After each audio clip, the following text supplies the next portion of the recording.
Hi guys, welcome to our YouTube channel.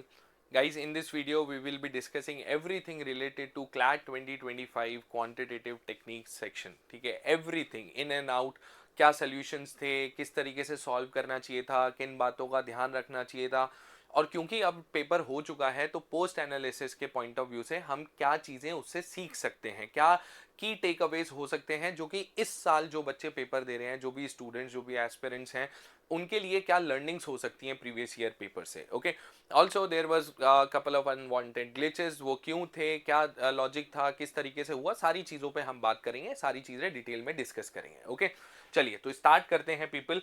Okay, सबसे पहला set. ठीक है, देखिए आपके पास में हो सकता है आप कौन सा सेट सॉल्व कर रहे हैं, अलग अलग की के अंदर सेट था, एक बेसिक सा सेट है. ठीक है, जिसमें कि किस पे बात हो रही है, आपको बोला जा रहा है कि mister Das is working in a construction company. He has a family including his wife and a daughter. His total monthly income is given, और जिसका दो कंपोनेंट आपको दे रखे हैं. ठीक है, सबसे पहले तो बहुत सारे स्टूडेंट्स है ना, यहाँ पे उनको कंफ्यूजन हुआ. ठीक है, कंफ्यूजन क्या हुआ, उन्होंने ये देखा कि यार ये टोटल मंथली इनकम 9228 है और 10% हाउस रेंट अलाउंस है. ठीक है, तो उनको लगा है 110 के बराबर है. 110 के बराबर नहीं है. आप यहाँ पे ध्यान से देखो तो ये क्या बोल रहा है, his total monthly income includes, include कर रहा है, क्या चीजें इंक्लूड कर रहा है, सैलरी ऑफ 9228. ठीक है, सैलरी इंक्लूड हो रही है 9228 की. ठीक है, एंड 10% हाउस रेंट अलाउंस. ठीक है, तो 10% हाउस रेंट अलाउंस मिल रहा है above his monthly salary, that is 9228. Okay, अब फर्स्ट थिंग्स फर्स्ट, अगर मैं टोटल इनकम कैलकुलेट करना चाहूंगा तो मैं टोटल इनकम बहुत इजीली निकाल सकता हूं. मुझे 9228 को इंक्रीज करना है कितने परसेंट से, 10% से. अब विद दिस थॉट कई सारे स्टूडेंट्स का ना ये भी ये सोचना था उस मोमेंट पे कि सर ये तो कैलकुलेशन थोड़ी सी डिफिकल्ट हो रही है, क्योंकि वो अपने लिए परसेप्शन क्रिएट करके गए थे क्लैट 2024 का, जहाँ पे कि 8000 जैसे नंबर्स, 3 लाख जैसे नंबर्स दे रखे थे, जो कि कैलकुलेशन के अंदर एग्जैक्ट इंटीजर्स आ रहे थे. क्लैट 2025 में हमने देखा कि भाई यहाँ पे आंसर्स इंटीजर्स, सारे के सारे इंटीजर्स नहीं आ रहे हैं. ठीक है, कुछ हमें अप्रोक्सीमेशंस भी यूज करने पड़े, कुछ डेसिमल के अंदर भी आंसर्स निकालने पड़े. ओके, या कैलकुलेशन हमारी डेसिमल में गई. तो इसीलिए हम हमेशा सजेस्ट करते हैं स्टूडेंट्स को कि आपको पहले से ना कोई परसेप्शन क्रिएट करके नहीं जाना है, मेरिट पे क्वेश्चंस को अटेम्प्ट करना है. ओके, चलिए अब देखिए यहाँ पे अगर मैं टोटल सैलरी कैलकुलेट करना चाहूँ, ठीक है, तो टोटल सैलरी हम कैसे कैलकुलेट कर सकते हैं. टोटल सैलरी के अंदर मेरे पास में क्या क्या है, मेरे पास में है मंथली सैलरी. ठीक है, जो मुझे दे रखी है कितनी, 9228, प्लस मुझे दे रखा है 10% house rent. Okay, 10% house rent. Okay, अब 9228 का 10% कितना होगा, बहुत सिंपल है, 1/10 पार्टी तो निकालना है, तो 922.8. ठीक है, अब आप सोचिए आपको इन दोनों नंबर्स को ऐड करना है, which should be pretty easy for you to calculate. ठीक है, 0.8 छोड़ दीजिए, 28 प्लस 20 मेरे पास में कितना बन गया, 50.8. ठीक है, और 9 प्लस 92 कितना बन जाएगा, 101. ओके, अब मेरे पास में टोटल मंथली सैलरी आ गई कितनी, 101,50.8. ओके, तो जरूरत पड़ेगी तो मैं इसको यूज कर लूंगा, अगर जरूरत नहीं है तो हम ऑब्वियस सी बात है इसको यूज नहीं करेंगे. यानी कि अच्छा, ये बात मैंने क्यों कही है, ये बात मैंने इसलिए कही है क्योंकि मैं यहाँ पे आपको क्वेश्चंस के अंदर बताऊंगा भी कि भाई बेस काफी बार यहाँ पे देखा गया इन क्वेश्चंस के अंदर कि बेस सेम है, तो हम डायरेक्ट परसेंटेज इसको यूज करके आंसर करेंगे, जैसे पहला ही क्वेश्चन है. ओके, अच्छा चलो क्वेश्चन पे जाने से पहले let's take a quick look कि और क्या इंफॉर्मेशन दे रखी थी. यहाँ पे बोल रहा है due to increasing inflation he is keeping a home budget accounts for income expenses. ठीक है, out of his total monthly income he spends 25% on food, 18% on paying the house rent, 9% on entertainment, 23% on education, and 13% on medical expenses, and finally he saves 12% of his monthly income.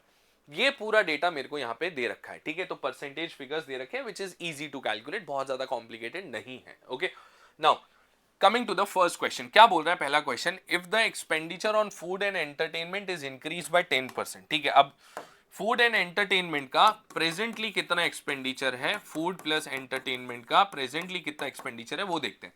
तो देखिए food का expenditure है 25% का, और entertainment मुझे दिख रहा है कितना परसेंट है, ये रहा एंटरटेनमेंट 9%. ठीक है, प्लस कितना 9%, यानी टोटल में मेरे पास में कितना परसेंट है, 34% है. अब बहुत सारे स्टूडेंट्स ने आउट ऑफ नर्वसनेस या थोड़ा सा पैनिक किया तो वो इसको कैलकुलेट करने चले गए. ओके, हो सकता है डिफरेंट क्वेश्चन में जरूरत पड़े, जो कि हमें पड़ेगी भी, बट ठीक है, अभी के लिए अगर मैं सिर्फ इस क्वेश्चन तक लिमिटेड रहूं, मेरा पॉइंट है, क्यों कर रहे हो कैलकुलेट? आप पढ़ के देखो क्वेश्चन क्या बोल रहा है। आपको बोल रहा है ये आपका 10% से इंक्रीज हो गया, ठीक है, done. What will be the new percentage of saving in the same monthly salary? बहुत इंपॉर्टेंट फ्रेज है, सेम मंथली सैलरी। क्यों इंपॉर्टेंट है? क्या समझ में आ रहा है इससे? इससे मुझे समझ में आ रहा है कि भाई बेस सेम रहने वाला है, बेस बदलेगा ही नहीं।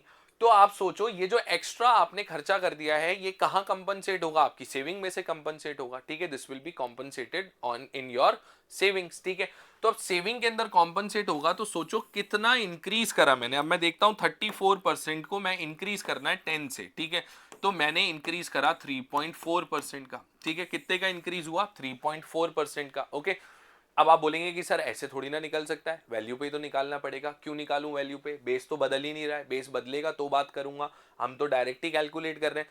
आप मान लो 34 रुपीज पहले सेव करता था, ठीक है, या टोटल इनकम जब चेंज हो ही नहीं रही है, तो टोटल इनकम जरूरी थोड़ी ना मैं 10150.8 लेकर के चलूं, मैं 100 लेके चल लूंगा।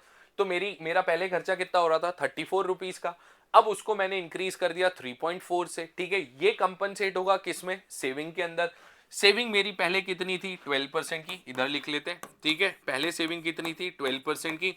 अब क्या हो जाएगा? 3.4 रिड्यूस हो जाएगा, यानी न्यू सेविंग मेरे पास आ जाएगी कितना? 8.6%, ठीक है। कितनी आ जाएगी न्यू सेविंग मेरे पास में? 8.6%। तो पहले अगर आप 100 के रिस्पेक्ट में भी निकाल रहे हो, तो 12 माइनस 3 पॉइंट कितना इंक्रीज हुआ है? 4 का, विच इज इक्वल टू 8.6%। तो यही तो आपसे बस पूछा गया है क्वेश्चन में कि नई सेविंग कितनी होगी। तो नई सेविंग कितनी होगी? 8.6%।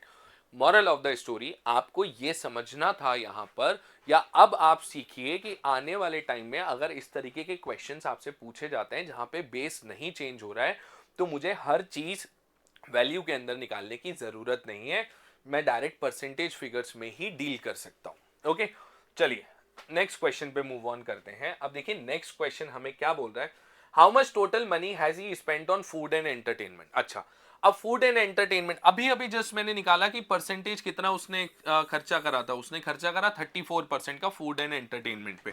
तो भाई मुझे क्या कैलकुलेट करना है? मुझे 34% कैलकुलेट करना है किसका? Total income which was 10150.8, okay. अब यहां पे एक चीज नोटिस करो, मुझे 3 ऑप्शन दे रखे हैं, जिसमें कि तीनों की तीनों ऑप्शन मुझे इंटीजर आप दे रहे हो, एक मुझे दे रहे हो नन ऑफ दी अबव। कई सारे स्टूडेंट्स को तो ये रियलाइज हो गया होगा कि 34% यहां सर इसको मल्टीप्लाई भी कर दूंगा ना मैं, तो भी एग्जैक्ट तो आंसर नहीं आएगा, और वो वहां पर नन ऑफ दी टिक करके चले गए होंगे, ठीक है। बहुत ही बढ़िया अप्रोच, कोई दिक्कत नहीं है, नन ऑफ दी टिक कर दिया। लेकिन मैं यहां पे एक चीज पॉइंट आउट कर देता हूं, यहां पे आपका आंसर सही हो गया है। हर बार सही होगा ऐसा जरूरी नहीं है, क्योंकि कई बार देखिए आंसर 0.0 समथिंग आ रहा है, तो उसको मैं राउंड ऑफ करके ये ले लूंगा। वैसे आइडियल सिनेरियो की अगर मैं बात करूं, तो नन ऑफ दीज के अंदर फिर I have to calculate to the T, ठीक है। तो यानी 0.236 भी आ रहा है, तो फिर नन ऑफ दीज है तो 0.236 कंसीडर करना पड़ेगा। तो इसलिए एक बार to be on a safer side मैं कैलकुलेट कर लेता हूं। अब कैलकुलेट करने की जब बात आई, ठीक है, तो कैलकुलेट करने के अंदर मैंने एक चीज रियलाइज करी, यार मुझे ना पूरा नंबर कैलकुलेट करने की जरूरत नहीं है, मैं 10150 पे निकाल लेता हूं, ठीक है। अब मैंने कैलकुलेट करा कितना? 34%। तो कई सारे स्टूडेंट्स यहां पर क्या करेंगे? 34/100 इंटू कितना? 10150 ये करेंगे।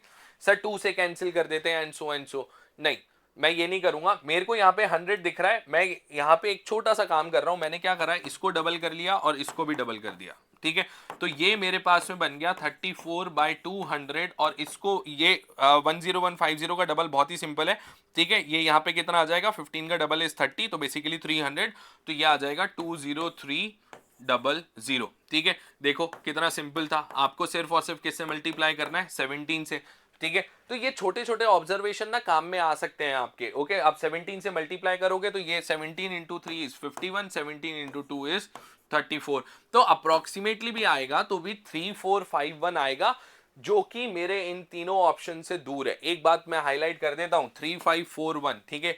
ये ना लैप्स ऑफ कंसंट्रेशन के चक्कर में ना कई स्टूडेंट्स ने ये आंसर नहीं टिक कर दिया हो, या मैं आपको सजेस्ट कर रहा हूं ऐसा मत कर देना कि क्योंकि डिजिट्स मैच कर रहे हैं आप ऑप्शन ए टिक करके आ जाओ जस्ट बिकॉज आप जल्दी में कर रहे थे, ठीक है। ध्यान रखना 3451 है, 3541 नहीं है, आंसर नन ऑफ दीज रहेगा, ठीक है। चलिए अगले क्वेश्चन पे चलते हैं। नेक्स्ट क्या बोल रहा है मुझे, how much money does mister Das pay as house rent. अच्छा, अब हाउस रेंट मैंने देखा था कि हाउस रेंट कितना परसेंट था, 18% था। ठीक है, आपको बोला गया है 18% वो पे कर रहा है किस पे, हाउस रेंट पे। किसका 18%? वही ओरिजिनल आपकी टोटल इनकम का। ठीक है, तो टोटल इनकम भाई हमने कैलकुलेट करी कितनी है, 10150.8। इसका मुझे कितना परसेंट निकालना है, 18% निकालना है। अब ध्यान से देखो, 18% के लिए जरूरी नहीं है कि मैं बैठ करके इसको मल्टीप्लाई करूं। ठीक है, दूसरी बात मुझे यहाँ पे क्या दिख रही है कि यार मेरे को सारे के सारे ऑप्शन आपने ना राउंड ऑफ करके दे रखे हैं, आपने डेसिमल दिया ही नहीं है। तो मैं क्या करूंगा, मैं इस नंबर पे फोकस करूंगा और 18% को मैं चेंज कर दूंगा 20% -2% पे। अब 20% और 2% तो हम मन में जल्दी से निकाल सकते हैं, इसमें तो कोई दिक्कत नहीं है। 10% कितना होगा, 1015। देखिए मैं यहाँ पे लिख भी देता हूँ, 10% कितना होगा, 1015। तो हमारी वो सारी ऑडियंस जो कि अब सीख रही है, ठीक है, जिन्होंने रिसेंटली पढ़ना स्टार्ट करा, उनके लिए इंपॉर्टेंट है। 10% 1015 है, तो 20% कितना हो जाएगा, इसका डबल यानी 2030। ठीक है, इसमें से आप सोच के देखो, 20% अगर 2030 है तो 2% कितना होगा, 203। तो आपको यहां से क्या माइनस करना है, 203 माइनस करना है। तो 30 -3 कितना बन गया, 27। और 20 - 2 कितना बन गया, 18। यानी मेरा आंसर आ गया कितना, 1827। चेक करेंगे, ये रहा ऑप्शन। ठीक है, ऑप्शन ए बिल्कुल सीधा, सिंपल, सोबर, बेसिक क्वेश्चन। ठीक है, अब बताओ 3 questions down the line, okay, कितने लोगों को लग रहा है कि ये बहुत ज्यादा डिफिकल्ट है? ये डिफिकल्ट कैलकुलेशन है क्या? नहीं है। ठीक है, आप बैठ करके नर्वस हो रहे हैं, आप 18 की टेबल नहीं जानते हैं, आप बैठ करके 0.8 से मल्टीप्लाई कर रहे हैं, तो आपके लिए डिफिकल्ट साउंड करेगा या लेंदी साउंड करेगा, otherwise this is not difficult. Okay, चलिए नेक्स्ट क्वेश्चन पे आते हैं। नेक्स्ट क्या बोल रहा है, if mister Das gets 12% annual interest on savings and he wishes to save 30,000। ठीक है, टोटल उसकी इच्छा क्या है कि भाई मेरे पास में 30,000 रुपीज सेव हो जाने चाहिए, और उसे इंटरेस्ट कितना मिल रहा है, एनुअल इंटरेस्ट मिल रहा है इन 2 years पीरियड। अच्छा, 2 साल में बढ़ते बढ़ते कहां पहुंचना है, 30,000 तक पहुंचना है। How much extra should he save in the next year, ये बोल रहा है वो। हाउ मच एक्स्ट्रा, उसको अगले साल में कितना और अमाउंट सेव करना चाहिए। तो पहले यहां पे बात करते हैं। सबसे पहले 12% उसकी क्या है, सेविंग्स है। सेविंग कितनी है, 12% की सेविंग्स है। तो टोटल इनकम अगर मैं देखूं, ओके, तो टोटल इनकम मेरे पास में थी 10150.8। अब मुझे क्या निकालना है, 12%। अब वही सेम तरीका यूज करूंगा भाई, 18 निकालने के लिए 20 -2 करा था, तो 12 निकालने के लिए क्या कर दूंगा, 10 + 2 कर दूंगा। तो 10% यहाँ पे। अच्छा, फिर से एक चीज यहाँ पे आप ध्यान से देखो, कहीं पे दिख रहा है क्या, कोई पॉइंट वॉइंट कहीं दिख रहा है किसी को, कहीं नहीं दिख रहा है। तो मैं फिर से 10150 ही कंसिडर करूंगा, मैं 0.8 लाऊंगा ही नहीं अपने सिनेरियो के अंदर। 10% कितना होगा सर, 1015। 2% ऐड करा, ठीक है, तो सोचो 2% कितना होगा, इसका 1% कितना होगा, 101.5। ठीक है, या आप ऐसे निकाल लीजिए भाई, आप यहां पे सोचिए 10%, सॉरी 1% अगर आप इसका निकालोगे तो 101.5, 1/100 करोगे। ठीक है, 101.5 को अगर आप डबल कर दोगे तो कितना आ जाएगा, 203। अब कितने लोगों का यहां पे दिमाग चल रहा है, अरे सर अभी तो निकाला था 2%, तो अभी कैलकुलेट किया ही था ना पिछले क्वेश्चन में, कितना आया था, 203। तो इस बार 203 को यहाँ पे ऐड कर देते हैं। तो सर ये मेरे पास में आ गया 1218। ठीक है, मंथली सैलरी है वन, या मंथली सेविंग है, सॉरी कितनी, 1218, क्योंकि आप मंथली सैलरी पे, मंथली इनकम पे कैलकुलेट कर रहे हो। अब सोच करके देखो, अगर तुम यहां पर इसको एनुअली लेकर के जाते हो, 1218 को मैं 12 से मल्टीप्लाई करके एनुअल लेता हूं, ठीक है, तो 12 × 12 मिनिमम, मैं कह रहा हूं 0.18 को भी आप इग्नोर कर दो, 12 का स्क्वायर कितना हो जाएगा, 144। ठीक है, तो कम से कम 14,400 एक साल की होगी।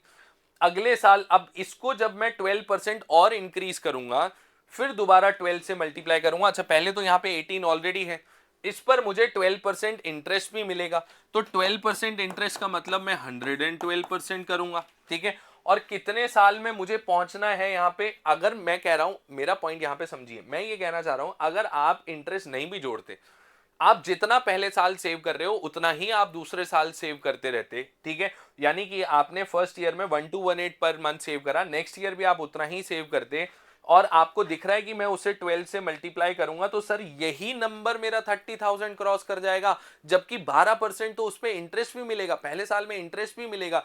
अदरवाइज अगर मैं बेसिक इंटरेस्ट को इग्नोर करके भी नंबर्स को ऐड करूं तो भी जितना सेव कर रहा हूं उसी के हिसाब से 30,000 के क्लोज पहुंच जाऊंगा। तो 12% इंक्रीज करके तो डेफिनेटली बढ़ जा रहा है नंबर, ठीक है। और यहां पर भी देखो मैंने एग्जैक्ट कैलकुलेट करा ही नहीं है, ठीक है, आप चाहो तो कैलकुलेट कर सकते हो। 12 इंटू 8 कितना हो जाएगा 96, 9 कैरी ये कितना हो जाएगा 21, तो 16 आ जाएगा।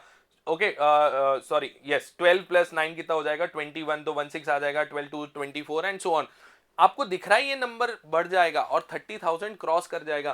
कोई जरूरत नहीं थी पूरी कैलकुलेशन करने की, आप सीधा बोल सकते थे। ये देखिए दिल्ली ऑप्शन क्या कह रहा है, there is no need for saving, कोई जरूरत नहीं है एक्स्ट्रा कुछ बचाने की, ठीक है, कोई जरूरत नहीं एक्स्ट्रा बचाने की, वैसे ही 30,000 क्रॉस कर जाएगा, राइट। चलिए आगे मूव ऑन करते हैं। नेक्स्ट क्वेश्चन मुझे क्या बोल रहा है, which of the following is true regarding the home budget of mister Das. अच्छा अब आपको इन ऑप्शंस को चेक करना है, स्टेटमेंट्स को चेक करना है, ठीक है। तो चलिए पहला स्टेटमेंट देखते हैं क्या बोल रहा है। Total amount spent on house rent, entertainment and education is greater than that of total amount spent on food, medical and saving. अच्छा अब मुझे एक बात बताइए, क्या मुझे इंडिविजुअल हेड्स को कैलकुलेट करने की जरूरत है? अगेन मेरा वही पॉइंट है, परसेंटेज तो सेम ही नंबर का निकाल रहे हो आप, हर बार सेम ही नंबर का तो निकालोगे, तो क्या जरूरत है, डायरेक्ट परसेंटेज में ही डील कर सकते हैं। हाउस रेंट हमें कितना मिल रहा है यहाँ पे 18% हाउस रेंट है, ठीक है। एंटरटेनमेंट मुझे कितना दिया जा रहा है 9% एंटरटेनमेंट दिया जा रहा है, तो 18 प्लस 9, ठीक है। और एजुकेशन मुझे कितना दिया जा रहा है 23, ठीक है। तो 18 प्लस 9 हो गया मेरे पास में कितना 27, ठीक है। और 27 प्लस 23 कितना हो जाएगा 50%। अच्छा भाई तीनों का मिलाकर के कितना है 50%, is greater than total amount spend on food, medical और सेविंग। अब मैंने एक चीज नोटिस करी यार, 6 ही तो जगह पे एक्सपेंडिचर हो रहा था, 1 2 3 4 5 एंड 6। तो अगर 3 का टोटल 50% है तो रिमेनिंग 3 का भी तो 50 होगा, तो ये तो इक्वल होना चाहिए, ये ग्रेटर कैसे हो सकता है? तो पहला ऑप्शन तो सही नहीं है। सेकंड बोल रहा है total amount spent on entertainment, medical expenses and education, ठीक है। अब की बार किस किस को कंसीडर करना है, एंटरटेनमेंट को कंसीडर करना है, ठीक है। नेक्स्ट क्या बोल रहा है, मेडिकल, मेडिकल में कितना खर्चा हुआ है हमारा, मेडिकल के अंदर हमारा हुआ है 13, ठीक है। और एजुकेशन, एजुकेशन में कितना एक्सपेंडिचर है 23, ठीक है। तो 9 प्लस 23 इज 32, 32 प्लस 13 इज 45। अच्छा 45% is equal to spend on house rent, food and saving. फिर अरे 45% ही है तो इक्वल कैसे हो सकता है, वो तो ज्यादा होगा, 55% होगा, टोटल तो 100% रहने वाला है। तो ये ऑप्शन भी गलत हो गया। मैं थर्ड ऑप्शन पे आया। थर्ड बोल रहा है total amount spent on saving, medical and education, ठीक है। सेविंग्स कितनी है 12%, मेडिकल कितना है, मेडिकल है हमारा, कहाँ गया मेडिकल, 13% ऑन मेडिकल, ये लीजिए, ठीक है। तो 12 13 हो गया 25। और तीसरा हेड क्या दे रखा है मुझे, एजुकेशन, एजुकेशन कितना है 23, ओके। तो 13 12 is 25, 25 plus 23 is equal to what 48%, is less than the total amount spent on house rent, food and entertainment. बिल्कुल ठीक बात है, बाकी सब अगर ये 48% है तो रिमेनिंग कितना होगा 52% होगा। तो ये ऑप्शन हमारा बिल्कुल सही है। अगेन कैलकुलेशन नहीं करनी थी, सिर्फ परसेंटेज फिगर्स को ऐड करके ही सॉल्व कर सकते थे, क्योंकि बेस चेंज ही नहीं हो रहा है। आप याद कीजिए, आपको हमने क्लासेस में भी बहुत बार बताया है, आपने भी बहुत बार करा होगा बेस चेंज होता है तो मैं कैलकुलेट करता हूं वैल्यूज को, क्यों करता हूं, और वहां पर भी सक्सेसिव वाले केसेस याद कीजिए कि परसेंटेज में हम सक्सेसिव लगाते हैं डायरेक्ट, ओके। यहां मान लीजिए आपको ऑफ द रिमेनिंग बोल दिया होता तो फिर मैं सोचता कि भाई मुझे फ्रैक्शन यूज करने पड़ेंगे एंड सो ऑन, अदरवाइज तो ये तो सिंपल परसेंटेज से ऐड करके ही सॉल्व हो जा रहा है, ओके। नेक्स्ट देखिए, नेक्स्ट क्या बोल रहा है मुझे, how much money remains for other expenses after the house rent and savings, ठीक है भाई। हाउस रेंट आप कितना दे रहे हो 18%, सेविंग्स आपकी कितनी है 12%, ठीक है। तो house rent, okay, house rent plus savings, house rent plus savings मिला करके, ठीक है, कितना परसेंट हो गया हमारे पास में, 18 प्लस 12 कितना हो गया 30%, ठीक है। 30% आ गया मेरे पास में। फिर मुझे क्या बोल रहा है, कितना बच जा रहा है इतना खर्चा करने के बाद में। आपने अगर 30% खर्चा कर दिया है तो आपके पास में रिमेनिंग कितना बचा 70%, किसका 70%? वही टोटल इनकम। टोटल इनकम कितनी थी हमारी? टोटल इनकम थी 10150.8। फिर से देखो, चार ऑप्शन है, चारों ऑप्शन में से एक भी ऑप्शन ऐसा आपको कहीं नन ऑफ दीज या डेसिमल तो दिख ही नहीं रहा है, तो क्या कंसीडर करेंगे? इसको कंसीडर करेंगे। 70% का मतलब कितना हो गया? 7/10, तो 10150 इंटू 7/10, जो कि बहुत सिंपल है कैलकुलेट करने के लिए। 15 इंटू 7 कितना हो गया? 105, और ये यहाँ पर कितना हो जाएगा? 7, ठीक है, तो 7105, ठीक है। कहाँ मुझे दिख रहा है? अप्रोक्सीमेट निकाला है मैंने, 0.8 भी था यहाँ पे, ध्यान रखना। 7105, ठीक है, तो 7061 7106, ये लीजिए, ये मिल गया आंसर। कौन सा आंसर आ गया हमारे पास में? Option C. अब आप सोच के देखो, after going through this caselet along with me, एक बार ऑनेस्टली सोचो कि यार कहाँ ज़रूरत थी ज़्यादा कैलकुलेशन की। ये बहुत ज़्यादा कॉम्प्लिकेटेड नहीं है, this was on the easier side, ये बहुत डिफिकल्ट नहीं था, ठीक है। हाँ, 24 के कंपैरिजन में देखेंगे तो थोड़ा सा कॉम्प्लिकेटेड दिखेगा, otherwise in the context of our entire syllabus, या जिस तरीके के केसलेट्स हम पिछले 22 23 इस तरीके के ईयर्स में भी देख चुके हैं, in the context of the whole sample space that is from 2020 to 2025, this was not on the difficult side. Okay, चलिए आगे मूव ऑन करते हैं। अब आया हमारे पास में दूसरा केसलेट, ठीक है। दूसरे केसलेट में ना थोड़ा सा स्टूडेंट्स को लगा, ठीक है, कि यार ये बहुत डेटा दे रखा है, और आप याद कीजिए क्लैट 2023 में भी इस तरीके का पैसेज आ रखा है, ठीक है, जहाँ पे कि डेटा सर्वे वगैरह इस तरीके की चीज़ें होती हैं, वहाँ से पैसेज लिया जा रहा है शायद, और उसके बाद में उस पर बेस्ड आपसे क्वेश्चन पूछे जा रहे हैं, ठीक है।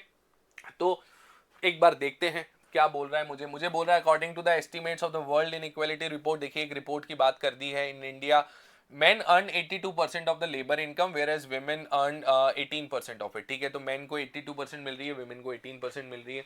A women agricultural field laborer makes 88 per day lesser than her male counterpart according to the ministry। तो किसकी बात हो रही है? 2021 के अंदर women field labourer, agricultural field labourer makes 88 per day laser बोला है, ठीक है। चलिए आगे देखते हैं। While a man is paid 383 on a day on an average, a woman makes a mere 295, ठीक है, 294, ओके। ये अलग डेटा आ गया मेरे पास में। The gap in their daily wages is more than the cost of 2 kilograms of rice, ठीक है, done. This gap differs from state to state, ठीक है। Field laborers, for instance, make more money in Kerala, while a man gets 789 per day, a woman gets 537. While this is the highest amount paid to a women laborer in the state, it is also 252 lesser than what her male counterpart was paid, ठीक है।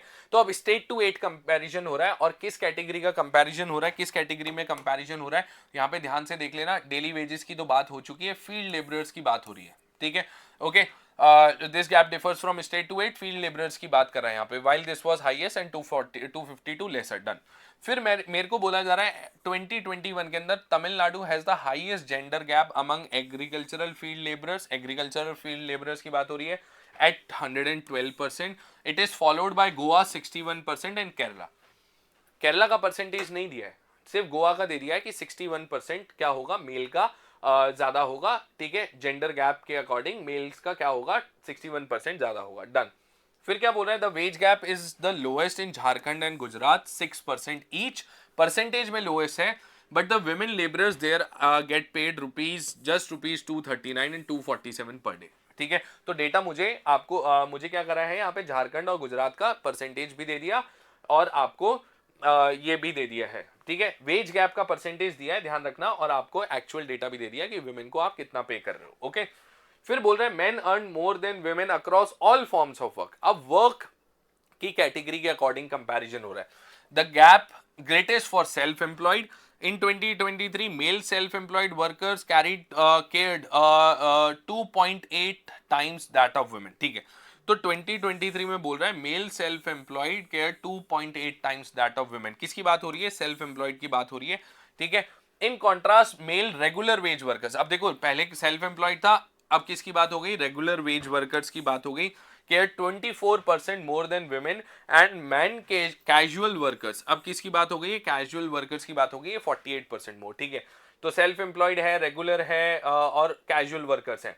फिर क्या बोल रहा है? The gender gap in earnings is still persistent, is still a persistent phenomenon However, there are differences in trends. The gender gap has increased for self-employed workers while falling for regular wage workers. ठीक है, तो gap के trend की बात हो रही है. Okay, तो काफी हद तक हमें ना रिपोर्ट जैसा साउंड कर रहा है कि जैसे फॉर्मल रिपोर्ट्स आती हैं, बहुत ऑब्वियस है यहाँ पे. ओके, फिर बोल रहा है male regular wage workers earn 34% more than women. ठीक है, रेगुलर वेज वर्कर्स के लिए बोल रहा है 34% ज्यादा अर्न करते हैं from 19 to 22 with this gap falling to 24 and 23. तो भाई 19 से 22 के बीच में डिफरेंस कितना था? 34% का, और 23 में आकर के ये क्या हो गया? कम हो गया है. ठीक है, चलिए अब पहले क्वेश्चन पे चलते हैं. पहला क्वेश्चन बोल रहा है assume that in 2022 the earning gap between male and female self-employed worker was 2.5 times. ठीक है, तो 2022 के अंदर मुझे बोला जा रहा है कि 2.5 टाइम्स था गैप, जो था gap was 2.5 times. In 23 the gap increase to 2.8 times. ठीक है, 2023 के अंदर ये गैप बढ़कर के कितना हो गया? 2.8 टाइम्स हो गया. Done. Okay, what is the percentage increase in the earnings gap? अब देखो कितना सिंपल क्वेश्चन है, इतना बड़ा सारा डेटा और क्वेश्चन कितना सिंपल. ठीक है, क्या बोल रहा है? What is the percentage increase in the earnings gap for self employed workers from 2022 to 2023. ठीक है, आपको डेटा किसका दिया है? 2.5 2.8 किसका दिया है? सेल्फ एम्प्लॉयड का ही तो दिया है, male female self employed. 2.5 2.8 percentage increase ही तो पूछ रहा है. कितना इंक्रीज हुआ? 0.3. किसके रिस्पेक्ट में हुआ?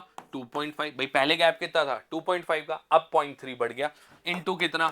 100. अरे ये तो बहुत ही सिंपल कैलकुलेशन है. This is 4 times. आंसर कितना आ गया? 12%. ठीक है, 12% ऑप्शन है. Easy question. Okay, yes.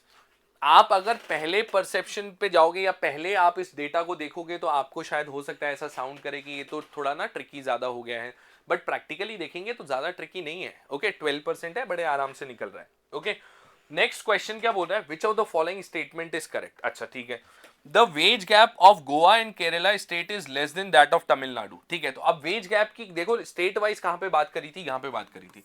Tamil Nadu has the highest gender wage gap among agricultural field labours at 112%. तो भाई जब बोल ही रहा है कि तमिलनाडु का हाईएस्ट है तो गोवा और केरला का तो कम ही होगा. डन है, बिल्कुल ठीक बात है, तो पहला स्टेटमेंट सही है. फिर क्या बोल रहा है? The wage gap of Tamil Nadu is greater than Jharkhand and Gujarat. फिर सेम बात कर दी, बिल्कुल ठीक है. आंसर क्या आ जाएगा? Both A and B. ठीक है, बहुत सिंपल क्वेश्चन, सीधा सीधा लाइन दे रखी है, आपको कुछ कैलकुलेट करना ही नहीं है, सिर्फ ट्रेंड के बेसिस पे क्वेश्चन पूछ रहा है, बड़े आराम से सॉल्व कर सकते हैं. ओके, चलिए नेक्स्ट आया हमारे पास में. If the wages paid to men working in agricultural sector in Goa are 335. ठीक है, तो गोवा के अंदर मेन का जो वेजेस है वो आपको दे दिया कितना? 335. On an average what is the amount of wages paid to women in the region? ठीक है, अब गोवा की बात करते हैं तो देखिए गोवा का मुझे यहां पे दे रखा है, ये रहा. It is followed by Goa 61%. ठीक है, यानी कि मेन का जो वेज है, मेन के जो वेजेस हैं वो 61% ज्यादा है किससे? विमेन से. ठीक है, तो क्या मैं ये कह सकता हूं कि विमेन का 161% 335 के बराबर होगा? सोचो, यही तो बोल रहा है कि मेन के जो वेजेस हैं वो विमेन के वेजेस से 61% ज्यादा है, तो विमेन के वेज का 61% बढ़ाएंगे तो 335 आने वाला है. बिल्कुल ठीक बात है. अब पॉइंट ये है कि इसको कैलकुलेट कैसे करना है. तो देखिए विमेन के वेजेस में कैलकुलेट करूंगा तो 335 अपॉन 161 इंटू 100. अब मैं यहाँ पे परसेंटेज का एक सिंपल सा लॉजिक लगाने वाला हूँ यार. मैं ना अप्रोक्सीमेट निकालूंगा. ठीक है, मुझे यहाँ पे ऑप्शन में दिख रहा है अप्रोक्स. ठीक है, मुझे पूरा निकालना ही नहीं.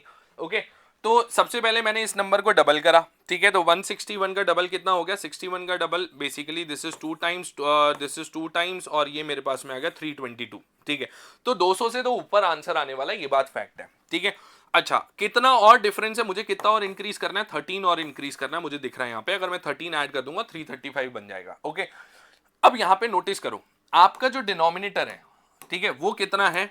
161.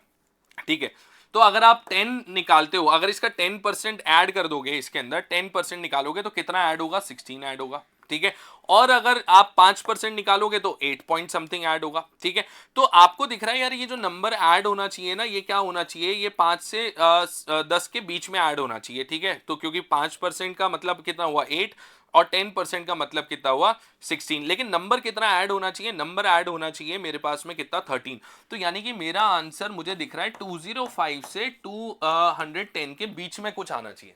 ठीक है, 207, 8 ऐसा कुछ। 204 अप्रॉक्स बहुत ज्यादा वाइल्ड अप्रोक्सीमेशन है, इतना अप्रॉक्स नहीं ले सकते। 330 नहीं हो सकता, 239 नहीं हो सकता, आंसर तो नन ऑफ दीज होना चाहिए।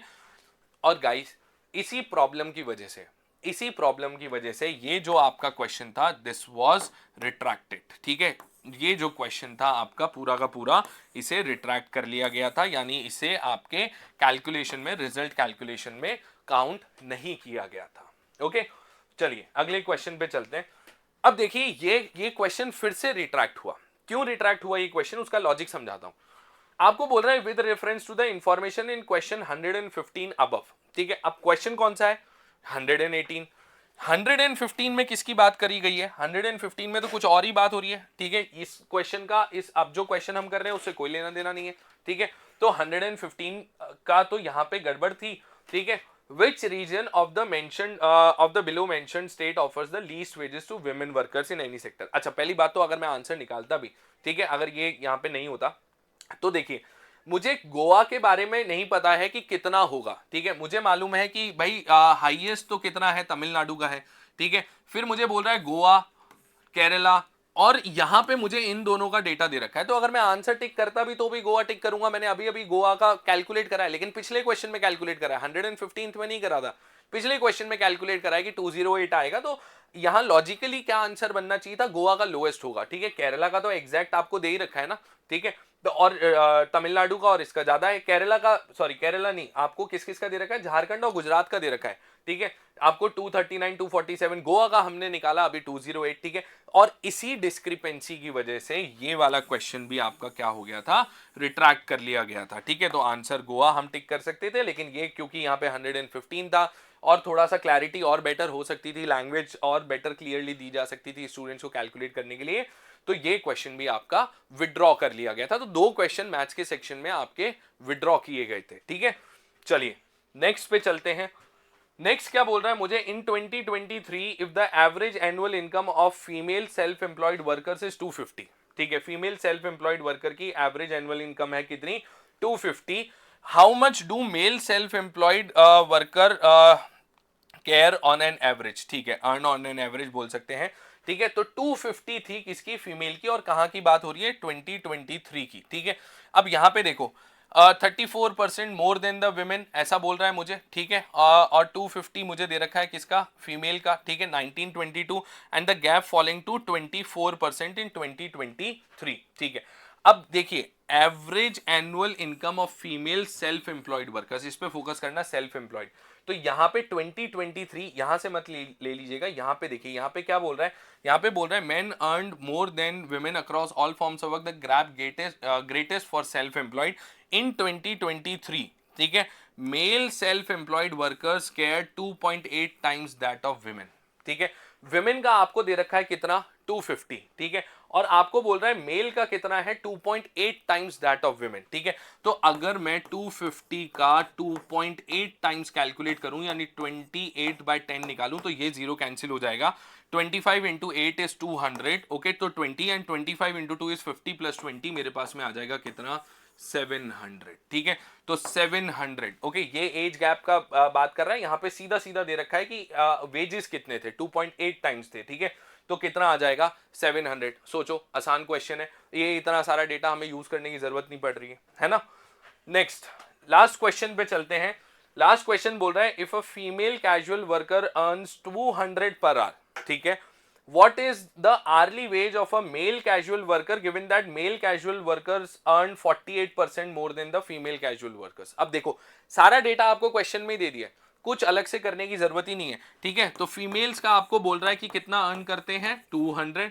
आपको बोल रहा है कि मेल कैजुअल वर्कर्स कितना कर रहे हैं, अर्न 48% मोर, तो यानी कितना हो जाएगा, 148%, ठीक है। भाई 48% बढ़ाना है तो 148%, तो आप आराम से कैलकुलेट कर सकते हो, 2 से इसको क्या कर देंगे, मल्टीप्लाई कर देंगे, तो 48 का डबल कितना हो गया, 96, और ये मेरे पास में आ गया कितना, 296, that is option B, okay. तो गाइस ये थी पूरी story CLAT 2025 quantitative technique section की, ठीक है, जिसने कि कुछ बच्चों को अपने कंफर्ट जोन से बाहर डाला, कुछ के लिए बहुत इजी रहा। मैं ये सजेस्ट करना चाहूंगा आफ्टर दिस एनालिसिस, ठीक है, कि आप एटलीस्ट यहां से ये टेक अवेज लेकर के जाएं कि सारे के सारे क्वेश्चन टू द टी हमें हमेशा सॉल्व करने पड़ेंगे, ऐसा जरूरी नहीं है। दूसरी बात, साइज ऑफ द पैसेज या नंबर्स को 23, 18, इन सब से घबराना नहीं है, मेरिट पे क्वेश्चन आंसर करना है विदाउट पैनिकिंग, ठीक है, बहुत इंपॉर्टेंट है, विदाउट पैनिकिंग। ओके, चलिए, that's it people, thank you so much, take care and all the best.